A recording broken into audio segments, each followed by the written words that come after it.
Star Wars Blade Squadron by David J. Williams and Mark S. Williams.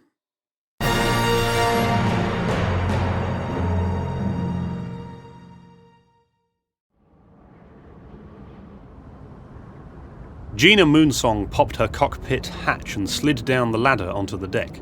She yanked off her helmet to reveal the red buzz cut she'd had ever since Dantooine and wiped the sweat from her olive skin. Before she could hand off the flight log to the crew chief, the booming baritone of the deputy wing leader's voice echoed through the hangar. "Front and center, cadet!" Moonsong froze and saluted, the ghost of a smile hovering just short of insubordination, as Lieutenant Braylon Stram pushed his dark brown face right up to hers. He looked about as annoyed as any officer would who had just watched a vital training exercise go bust, all the more so when the order to advance on the Imperial fleet might come down any day. "What in the three suns did you think you were doing out there, cadet?" Moonsong hesitated as pilots exited the ships all around her. The expressions on their faces ranged from annoyance, the outsider was causing trouble again, to professional interest. How was their by-the-book commander going to handle the latest infraction by the squadron's problem child? She met Stram's eyes and grinned. "Completing the mission successfully, sir." "Successfully? The computers say different. You were destroyed, along with half of the squadron." "Sir, we scored 3 hits on the Star Destroyer, sir." "Except that wasn't a Star Destroyer. That was a bunch of drones in space simulating the position of a Star Destroyer. And you broke formation to score those hits, after which you got annihilated." "With due respect, sir, the calculations the wing leader sent in were off." "And after less than 50 hours, you're an expert at flying a B-wing? This isn't the same as smuggling off Coruscant, cadet. When we go into battle, it won't be against some local security cruiser. We'll be facing the Imperial Navy." "Well, you'd know all about that, wouldn't you?" A moment of astonished silence. Then Stram drew in a deep breath to cite Moonsong for an inevitable disciplinary infraction. But before he could speak, "That's enough." Wing Commander Adon Fox strode over to them both. Rotund and red-faced, he made up for his lack of warrior physique with reflexes and mental agility. He was known across the fleet as a first-rate leader of pilots, yet right now it was all he could do to keep them from killing each other. "I'm going to pretend that last 5 seconds never happened," he said, "because the cadet's right. My numbers were off." Moonsong started to reply, but Fox cut her off. "But instead of showboating, you should have told us what you were doing first." "Sir, I didn't have time." "Then make time." He said it with such steel that Moonsong knew better than to question him. "The whole point of a B-wing squadron attack is that the combined ships act as a force multiplier. If we integrate our attack vectors, we have a far better chance of finishing the mission successfully and alive. Understood?" "Yes, sir." "I don't think she understands at all," Stram muttered. "She did get the job done, Lieutenant. Nobody ever said this war was going to be easy." Fox turned back to Moonsong. His black eyes reminded her of her old mentor, Barthau Quince. They had that same look of disappointment that set a lump in her throat. "This is not your personal war, cadet. If I thought it would do any good, I'd revoke your flight status right here and now. But frankly, we don't have enough pilots as it is." He pitched his voice a little higher, letting it ring out across the hangar floor. "As it stands, I've just received our orders from Admiral Akbar. Tomorrow's the big show. The fleet moves on Endor. But we won't be participating in the main assault. We'll be safeguarding the fleet's lines of communications and guarding the rear." "Rear guard?" Moonsong couldn't hide her disappointment. "I didn't come all this way just to—" "Enough, cadet. We have our orders. Dismissed." Fox turned on his heels and strode off the flight deck. He had mixed emotions that the squadron wouldn't be going into the kill zone. On the one hand, he longed to strike a blow at the Empire. But much as he hated to admit it, the squadron just wasn't ready. And as for Stram, he meant well, but frankly he was trying way too hard. Which was to be expected. Stram was a former Imperial naval officer who was used to strict discipline in the chain of command. What he needed to realise was that the Alliance did not have the same resources to train its pilots. Most of them had never flown a snub fighter before in their lives. Hell, most of the new flight cadets were from backwater worlds with little to no military experience. Case in point, one Gina Moonsong. Like so many others who flocked to the rebellion, she had no formal training and had learned to fly on smuggling routes off Coruscant. Moonsong might have a standing aversion to rules and regulations, but there was no denying she was an amazing pilot. Certainly better than himself. Maybe almost as good as Wedge Antilles. Fox couldn't help but smile as he considered the true reason for the friction between the two pilots. They thought they had been so careful, but Fox was nothing if not perceptive, and had seen chemistry flare between them from the moment they first laid eyes on each other. Whether or not they had taken things any further than that, well, it was none of his business. Relationships with subordinates were unheard of in the Imperial Navy, but matters were a little more lenient in the midst of the rebellion, where there were no such restrictions beyond what wing commanders were willing to put up with. And not only did Fox have bigger things to worry about, he wasn't about to invoke a double standard. Everybody on the Squadron grapevine knew how smuggler captains were cavorting around with princesses, and if anything, the rebellion was stronger for it. Illicit relationships in his squadron weren't Fox's problem. Training was. His people were still green, still scared. He'd been the same not too long ago. When the Battle of Hoth began, he'd had less than 100 hours of flight time, and yet they expected him to help run the blockade with his X-Wing. It looked like a suicide mission, but he'd somehow soldiered on and survived. What he hadn't counted on was his wife's transport being destroyed by the Star Destroyer blockade as it took off. But after that, Fox wasn't afraid anymore. He didn't feel much of anything these days, truth be told, and he was fine with that. He lay down on his bunk, knowing that there was no way he'd get any sleep before the operation tomorrow. He knew exactly where his dreams were liable to venture, and figured no dreams at all was better than dealing with ghosts of the past. Stram wasn't sleeping either. He'd brewed himself some coffee and settled down with schematics of B-Wings, X-Wings, TIE Fighters, and Star Destroyers, not to mention the original Death Star. He'd gone over all the accounts of the Battle of Yavin, focusing in particular on the ship logs of Antilles and Skywalker. They'd accomplished the impossible, but even they hadn't had to contend with capital ships guarding the station. Stram knew that this time around the Imperial Navy wouldn't be as lax, especially since the station was far from operational. He knew the Imperial logic, of course, knew it firsthand. They'd have at least a few Star Destroyers on guard, and would probably employ a lot of TIE Fighters as long-range pickets.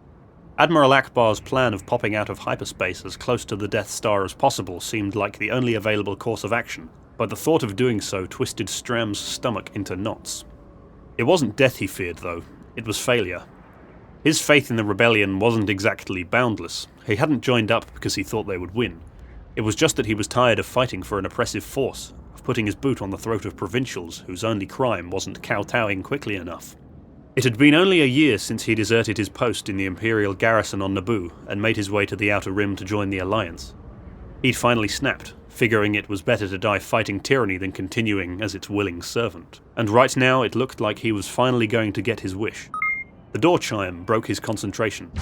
Stram was more than a little surprised when he opened it to find Moonsong standing there.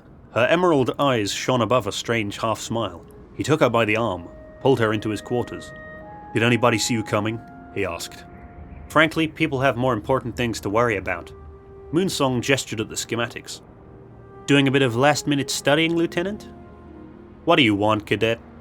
For a moment they stared at each other. Then, "I want to apologize," she said.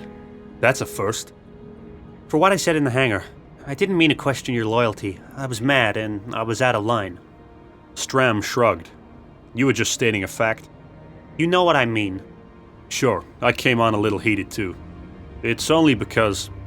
Moonsong stepped forward and put her hand softly against his chest. "I know why." Stram placed his hand over hers. "We're going to make it out of here." "Don't say things you don't mean." "What do you want me to say?" "The truth." "The truth is, none of us know what's going to happen tomorrow." That made her laugh out loud. "What's so funny?" he demanded. "None of us know what's going to happen. That's precisely why we have a chance." He grinned at that, drew her near to him.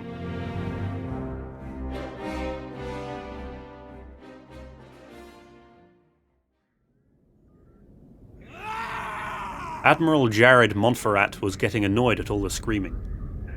It wasn't a noise one usually heard aboard the Devastator. His crew was the best there was, and they took a justified pride in their ship's unique legacy. And right now, that pride couldn't be greater. After months of raiding Rebel commerce, the ship was rejoining Vader and his fleet at Endor. The final battle of the war might be in the offing, and that meant that there really wasn't time for distractions. So when the Devastator happened to capture some suspected smugglers on the way into the system, Montferrat's orders were as simple as they were harsh, which meant a lot of screaming. Montferrat regarded the four shackled men with his single grey eye. He'd heard enough of their desperate protests about how they weren't rebel spies. Certainly there was the faint possibility that they might be telling the truth about being traitors, but ultimately it made no difference. Montferrat had found over his many years of command that it was best to keep a crew focused on their mission, That was one of the many lessons he had learned back in the days when the Devastator served as Darth Vader's personal flagship. A focused crew was a crew less likely to make mistakes, and Montferrat believed in dealing with the failures swiftly and definitively, so an opportunity to demonstrate the penalty for transgressions was always welcome. He gave the stormtroopers a curt nod. They slammed the airlock door, cutting off the screams. One of the smugglers began banging on the window, but Montferrat didn't bother to look. He hoped if his day ever came, he'd meet it with more dignity than the men he was dispatching. The stormtroopers cycled the airlock, and the banging stopped. The sergeant stepped forward. "What shall we do with their ship, Admiral?" "Set it adrift and let the gun crews use it for target practice. Score the drill and let me know if any gun crew fails to achieve 100%. Without waiting for a response, Montferrat turned on his heels and headed back toward the command deck. He took the long way there, of course. He always walked the decks before a big operation. He liked to let the officers and crew know that he was watching their every move. That was one more thing Lord Vader had taught him. Truth to tell, he didn't expect much in the way of action in the upcoming operation. There was no way the surprised rebels would be able to withstand the awesome display of power the Emperor had amassed to put an end to their seditious nonsense once and for all. Even so, his analytical mind had gone over the mission details time and time again, and he intended to carry them out to the letter. Montferrat arrived on the bridge to find Commander Grad wearing his immaculate flight suit. There was no question that Grad was one of the best TIE fighter pilots in the whole fleet, but Montferrat found his ostentatious nature to be a continual source of annoyance. He cleared his throat. "Commander, I want you to take your interceptors out and take up position aft of the ship." Grad cocked an eyebrow and ran a finger over his pencil-thin moustache. "I thought we were going to support the battle station's operations, Admiral." "You are, only now you'll be doing it closer to this vessel when we move to engage the rebel fleet. Sir, may I suggest—" "You may not. Considering that even the smallest of their attack craft have hyperdrives, I don't want to be taken by surprise by any snub fighter attacks, and I want to be free to maneuver against their capital ships as soon as we have the go-ahead." Grad bowed slightly and gave Montferrat a crooked smile. "A sensible alteration to plan, sir. Allow me to compliment." "Spare me, Commander. After the battle is won, I am sure there will be the time enough for appropriate congratulations. Dismissed." The fighter ace headed towards the bridge exit. Somehow his ego wasn't too large for him to get through the door, but in his wake Montferrat was quietly seething. No one would have dared question Vader's orders when he was running the ship. Montferrat could testify personally to that, having seen Vader choke more than one hapless Imperial officer in front of his own eyes. Montferrat had lived in daily fear of that deadly grip when he was subordinate to Vader on board the Devastator, and had, though he would never have admitted it to himself, been more than a little relieved when Vader transferred his flag to the Executor. Not that Vader needed to be on the same ship to exact punishment. And anyway, the Executor was visible on the screens right now.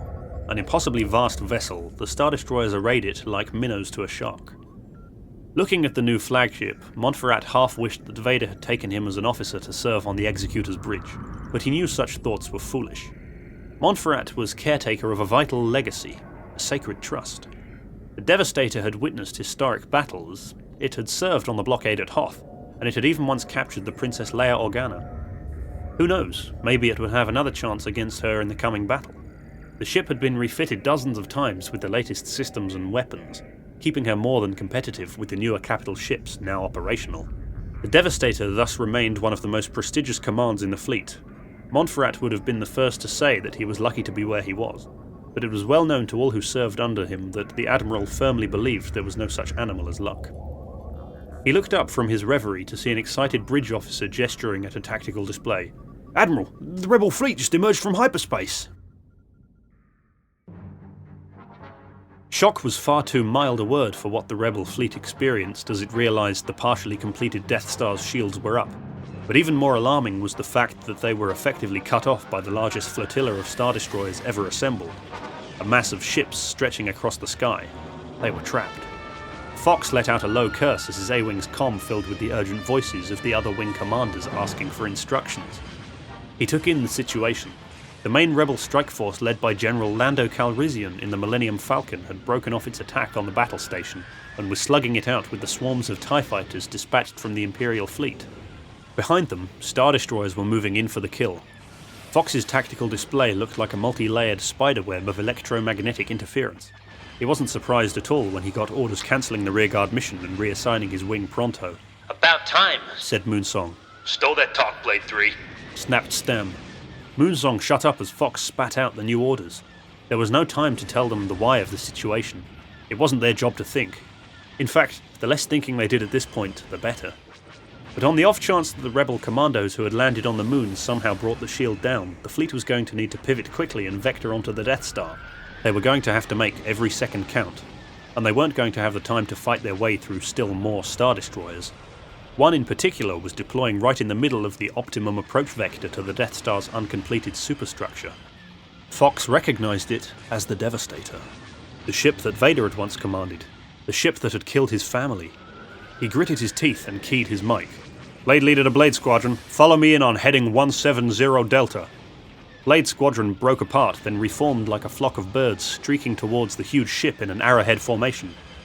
Fox felt his craft swivel seamlessly around him as he lined up on the Devastator, but any hope he had for a quick strike against the massive ship disappeared as 24 TIE interceptors swept in from the ship's aft and came at them head to head. Fox watched them rush in on the screens with a sinking feeling. He knew in his heart of hearts that most of his pilots had just barely grasped the techniques needed to make attack runs on a capital ship, and now they were going to have to dogfight for their lives with seasoned TIE fighters. Yet the situation here was the same as everywhere else in the fleet. They were surrounded. It was over. But it wasn't. Fox cracked a smile. They might not be able to win, but at least they would give the Imperials a fight they would never forget. Blade Squadron, start your attack run!